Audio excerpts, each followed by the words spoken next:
It was a rainy October morning, the kind where the cold creeps into your bones and everything feels slower. My name is Elizabeth Carter, and on that day I was running late to a lecture at the university where I taught religious history. The irony of my work wasn't lost on me. I dedicated my career to dissecting the roots of Christianity, yet my own faith felt like a relic, something I studied, not something I lived. The highway was slick with rain, and traffic crawled like a sluggish river of brake lights. I remember the song on the radio, the steaming coffee cup in my holder, the weight of deadlines pressing on my mind. It all felt so trivial now, but in that moment, my world was defined by mundane concerns, until it wasn't. Out of nowhere, a semi-truck jackknifed. The sound of screeching metal was deafening, and time seemed to shatter into jagged pieces. I felt my car spin, the violent impact throwing me forward as glass shattered around me. Then nothing. No pain, no noise. Just silence. I became aware of a peculiar stillness, as if the chaos of the accident had been muted. I opened my eyes, or at least I thought I did, but the world I saw was nothing like the one I had just left. The rain, the highway, even my car had disappeared, replaced by an overwhelming sense of calm. It was as if the air itself hummed with peace, a stark contrast to the violence I'd just experienced. It wasn't the tunnel of light people always talk about. No, this felt more like stepping behind the curtain of reality. Colors I couldn't describe swirled in the air, and every sense seemed heightened. I could feel something or some approaching. Then, he was there. At first, I couldn't comprehend him. It was as though the sheer intensity of his presence overwhelmed my ability to process what I was seeing. Yet, in the same moment, I knew who he was. Jesus. Not the serene, distant figure from paintings and church windows, but something infinitely more. He was power and love personified, every fiber of my being resonating with his presence. "Elizabeth," he said, his voice both commanding and compassionate, "you have spent your life studying my church, but you have not understood its heart. Now is the time to see." I wanted to speak, to ask 1,000 questions, but no words came. His eyes met mine, and I felt as though he could see every doubt, every fear, every piece of me. Yet, instead of judgment, I found something unexpected: understanding. The world around us began to shift. I had no sense of movement, yet I knew we were traveling somewhere, somewhen. My earthly life, my fears, my academic pursuits, all of it faded like a dream. And as the colors around us began to coalesce, Jesus looked at me with a gravity that made my soul tremble. "Are you ready?" he asked. "Yes," I whispered, though my voice felt insignificant in the vastness of his presence. My answer was instinctive, drawn not from courage but from the gravity of his gaze. As soon as the word left my lips, the atmosphere around us shifted again. The swirling colors settled into shapes, solidifying into a room that felt both familiar and ancient. We stood in a humble chamber, its walls made of rough stone, the air thick with the scent of oil lamps and wood. The light flickered across the faces of a group of men seated in earnest discussion. It didn't take long to recognize them: Peter, John, James, and the other apostles. They looked human, ordinary even, yet there was a quiet intensity in their eyes that spoke of the extraordinary. "This," Jesus said, gesturing to the gathering, "is where it began." The apostles were deep in conversation, their voices blending into a chorus of conviction and uncertainty. Peter leaned forward, speaking with authority but not dominance. John interjected, his tone measured and thoughtful. James responded, his words carrying a weight of practicality. There was no hierarchy, no singular leader dictating orders, only a group of equals, united by faith, but grappling with the enormity of their mission. I turned to Jesus, the question forming before I could stop myself. "But wasn't Peter the one you called the rock, the foundation of the church?" He nodded, a faint sadness touching his expression. "Yes, I called him the rock, but look closely. Do you see what that truly meant?" I studied the scene again, this time with more intention. Peter's faith was undeniable, his conviction steady, but he wasn't commanding the room. Instead, he was a part of it, his voice one among many. It was a collaboration, a shared responsibility, not the rigid structure I had always imagined.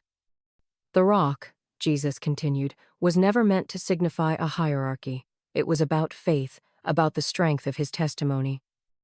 The foundation was not one man, it was a community, a collective of believers, each contributing to the whole. His words challenged everything I had ever been taught about the early church. I had always pictured it as an organized entity, born fully formed under Peter's leadership. But what I saw here was different, messy, human, and yet deeply profound. It wasn't a structure, it was a movement. Before I could ask more, the scene around us began to dissolve. The stone walls faded, replaced by the open streets of ancient Rome. The air was thick with the smell of incense and the distant hum of voices. People bustled past, their faces lined with the weight of survival. "Now," Jesus said, his tone shifting, "let me show you the truth about how my church grew and how human ambition intertwined with divine purpose." His words sent a ripple through me. I wasn't just here to observe, I was here to understand. And as the vision of Rome sharpened, I felt a deep anticipation. Whatever I was about to witness would change everything. As the room dissolved around us, I felt the ground beneath my feet shift, the air thickening with the scent of incense and the distant hum of a bustling city. We were now on the crowded streets of ancient Rome. The sights and sounds enveloped merchants shouting, carts rumbling over uneven stones, the chatter of pedestrians mingling with the echo of prayers offered at small shrines.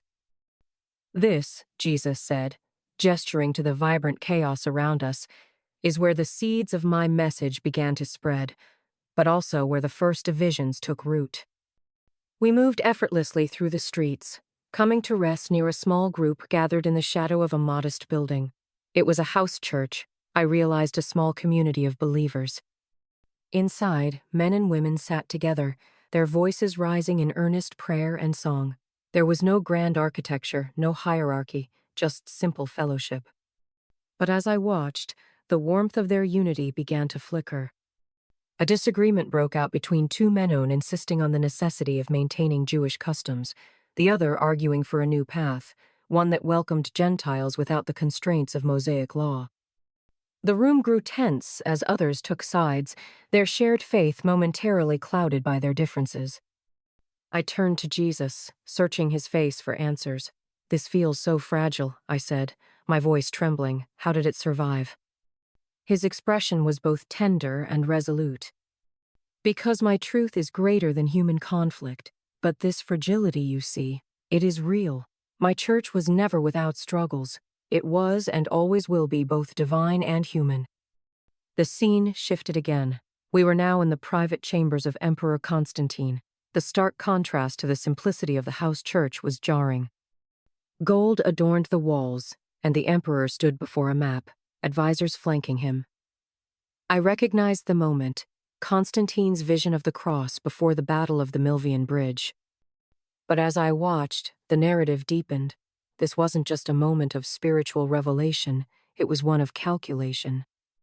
Constantine's expression was one of a strategist weighing his options, not merely a believer struck by divine truth.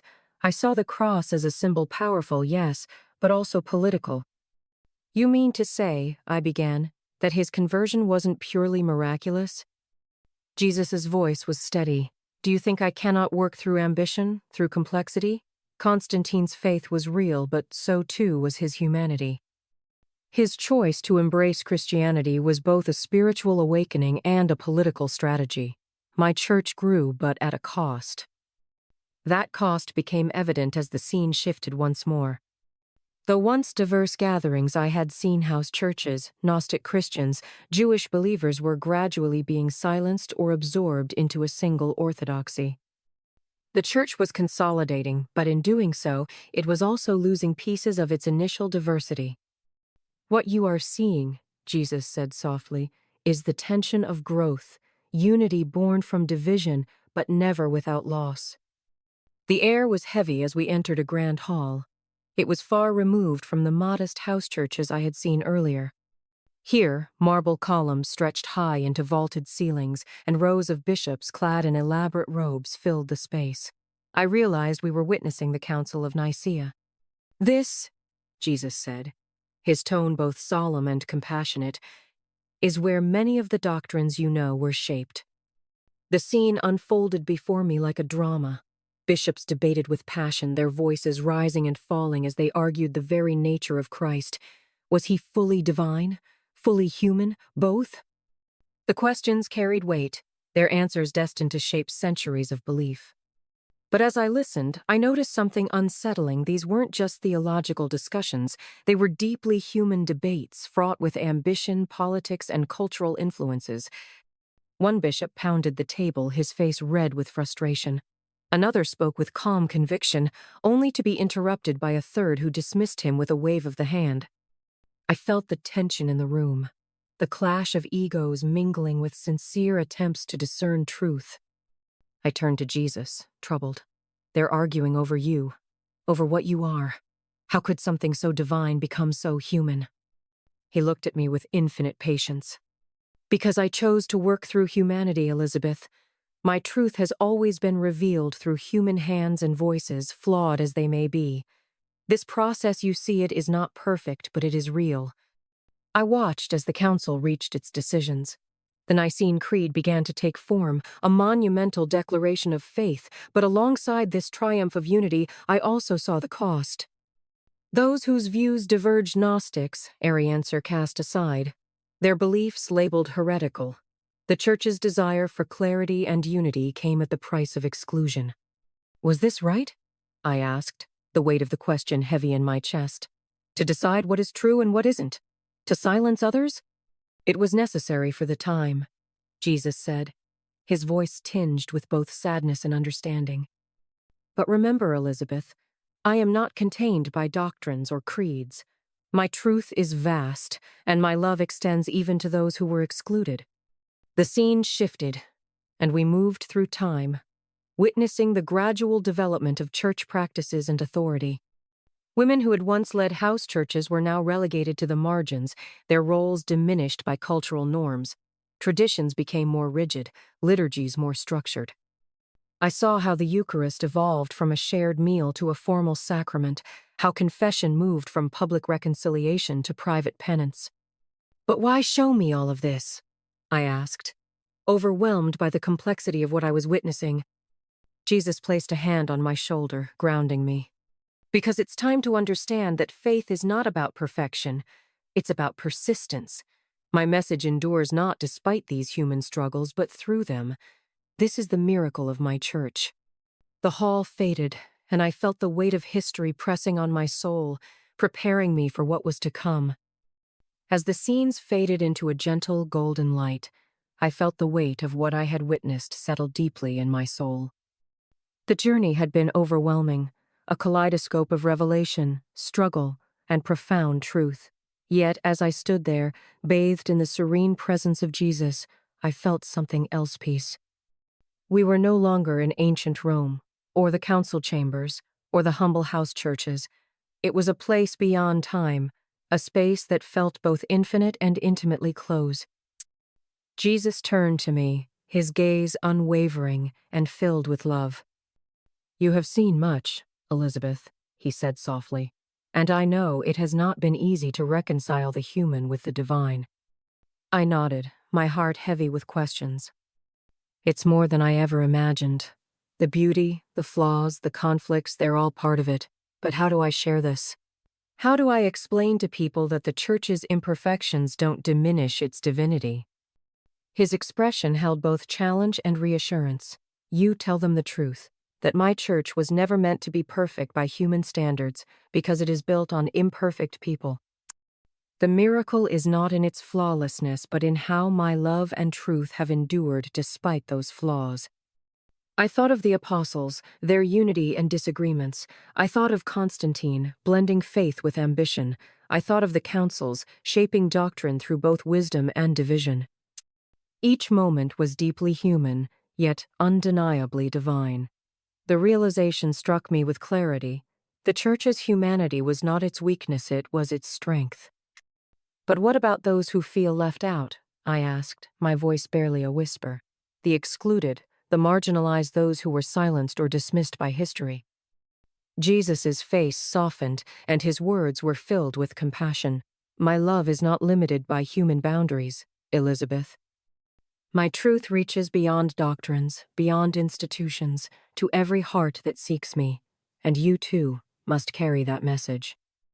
The church is not the walls or the hierarchy, it is the people, the community of faithful hearts. Tears filled my eyes as his words settled into my soul.